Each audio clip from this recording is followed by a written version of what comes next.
El fruto prohibido. Como todos sabemos, desde el principio, Yahweh le prohibió a Adán y a Eva que comiesen del árbol de la ciencia del bien y del mal.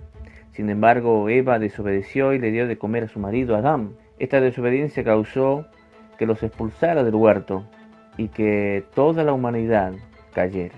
Pero ¿qué fue lo que hizo Eva que causara la caída de la humanidad? Ella comió del fruto del bien y del mal. ¿Pero qué clase de árbol era de la ciencia del bien y del mal? ¿Acaso sería una manzana? ¿Sería una pera? ¿Una naranja? La Biblia no dice que era una manzana. Génesis capítulo 2 versículo 9.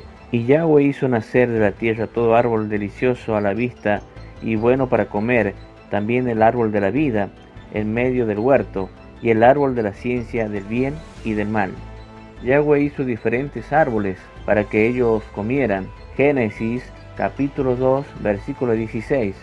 Y mandó Yahweh al hombre diciendo: de todo árbol del huerto comerás, mas el árbol de la ciencia del bien y del mal no comerás, porque el día que de él comieres, ciertamente morirás. Claramente no eran árboles naturales. Un árbol del bien y del mal, ¿qué produciría? Esto es algo simbólico. Un símbolo representa otra cosa. Por ejemplo, cuando en la Torá se refiere a la bestia, se refiere a algo de alguien de poder, un gobierno. Génesis 3, versículo 6. Y vio la mujer que el árbol era bueno para comer y que era agradable a los ojos y árbol codiciable para alcanzar la sabiduría, y tomó de su fruto y comió, y dio también a su marido, el cual comió así como ella. ¿Qué nos dice en este pasaje? Primero, bueno para comer. Segundo, agradable a los ojos.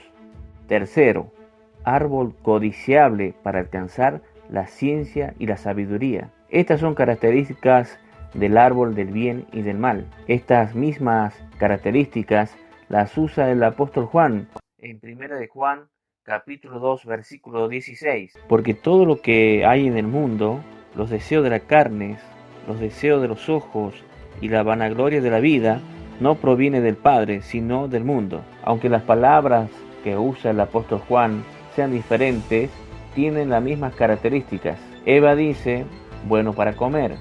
Juan dice, los deseos de la carne. Eva dice, agradable a los ojos. Juan dice, y los deseos de los ojos. Eva dice, árbol codiciable para alcanzar la sabiduría. Juan dice, la vanagloria de la vida. ¿Qué quiere decir con esto? ¿Que el árbol representa las tentaciones y los pecados del mundo? Recuerde que Yahshua fue tentado, porque no tenemos un sumo Cohen o sacerdote que no pueda compadecerse de nuestras debilidades, sino uno que fue tentado en todo según nuestra semejanza, pero sin pecado. Hebreos 4:15.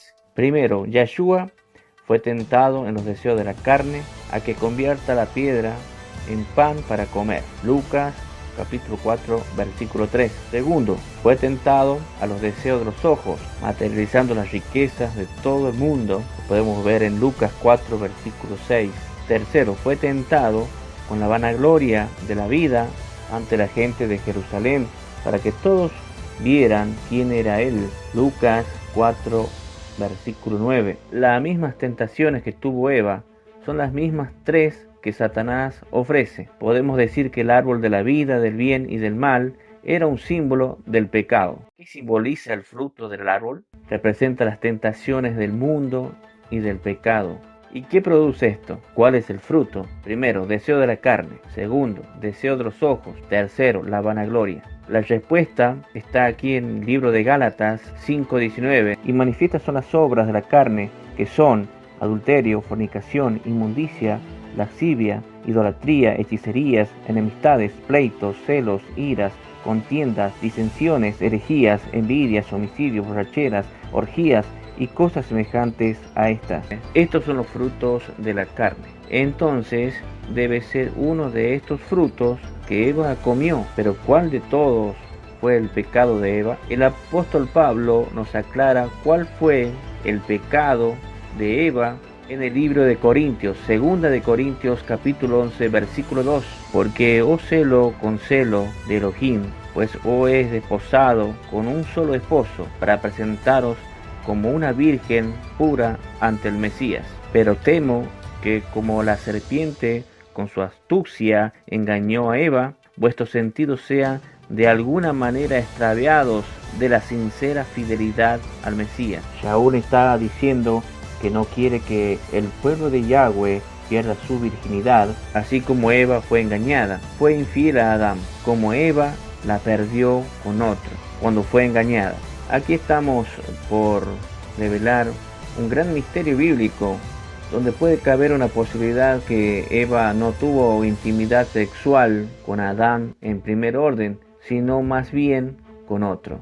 ¿Será posible que Eva haya sido infiel y haya cometido adulterio? En Gálatas, el primer fruto del árbol que nos menciona Pablo, el apóstol Shaul, es adulterio. El libro de Proverbios, capítulo 30, el adulterio es semejante a una mujer que come un fruto. Proverbios 30:20, el proceder de la mujer adúltera es así: come, limpia su boca y dice, no he hecho mal. Entonces el acto sexual es comparado a comer. Aquí vemos otro ejemplo, que la mujer compara el árbol con su fruto, con su amante. Como un manzano entre los árboles silvestres, así es mi amante entre los jóvenes. Bajo la sombra del deseado me senté y su fruto fue dulce a mi paladar. Cantar de los Cantares, capítulo 2, versículo 3. Pablo estaba seguro de lo que habló. Eva comió el fruto del adulterio, ¿pero con quién? En 2 Corintios nos dice que Eva fue engañada por la serpiente, pero la serpiente no era una culebra como muchos piensan. Antes que Yahweh las maldijera, la serpiente era un ser erecto, erguido, que podía caminar. Génesis capítulo 3:14. Ella era un animal más inteligente, astuto, de todo lo que Yahweh había creado. Era tan similar al ser humano que podía seducir a Eva y tener relaciones sexuales con el ser humano. Y al hacer esto con ella, cometió adulterio. El verdadero pecado que cometió Eva fue adulterio. Después de haber pecado, se cubrieron las partes íntimas. Génesis 3, versículo 7. No cubrieron su boca ni sus manos, sino sus órganos sexuales. Bastante evidentes, ¿no les parece, hermanos? La serpiente dejó una simiente, un hijo. Génesis 3, versículo 15. Después la mujer es castigada en la parte de su cuerpo donde ella pecó. Génesis 3, 16. Era ojo por ojo, diente por diente. En la ley de Yahweh se pagaba o se castigaba según con estas partes que habíamos pecado. Lo podemos ver en Éxodo 21, versículo 23. Podemos ver que Caín, el primer hijo de Eva, es hijo de Satanás. En 1 de Juan, capítulo 3, versículo 12, cuando Yahshua enfrenta a los fariseos, y los fariseos mismos sabían del pecado que había cometido Eva y con quién, y quién era el hijo, que es Caín. Por eso ellos dicen, nosotros no somos hijos de fornicación. Recuerde que Caín fue el primer homicida, el mentiroso, el mujeriego. No tenía la misma naturaleza de Adán. Caín no aparece en la genealogía de Adán. Lo puede ver en 1 de Crónicas, capítulo 1, versículo 1. Génesis, capítulo 5, del 1 al 8. Lucas, capítulo 3, versículo 23. Caín es un hijo de adulterio. Juan, capítulo 8, versículo 37. Los fariseos sabían que Caín era hijo de Hasatán. Pero la pregunta es, ¿por qué Adán pecó? ¿Acaso tuvo relaciones con la serpiente? La respuesta es no. Eva le dio del fruto a Adán y Adán tomó del fruto de su mujer, el sexo. En el principio se tenía sexo solamente para reproducirse. Todo tenía un orden. Los animales tenían sus tiempos, no por placer, sino para reproducirse.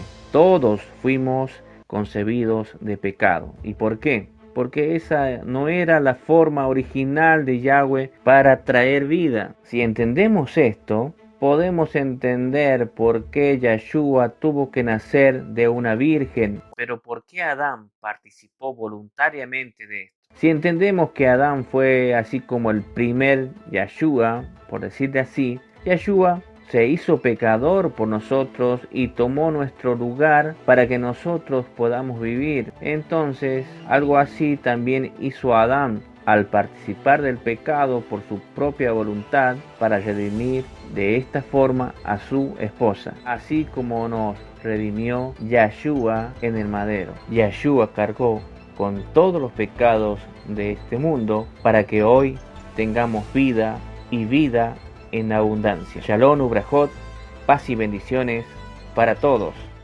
Amigo y paz.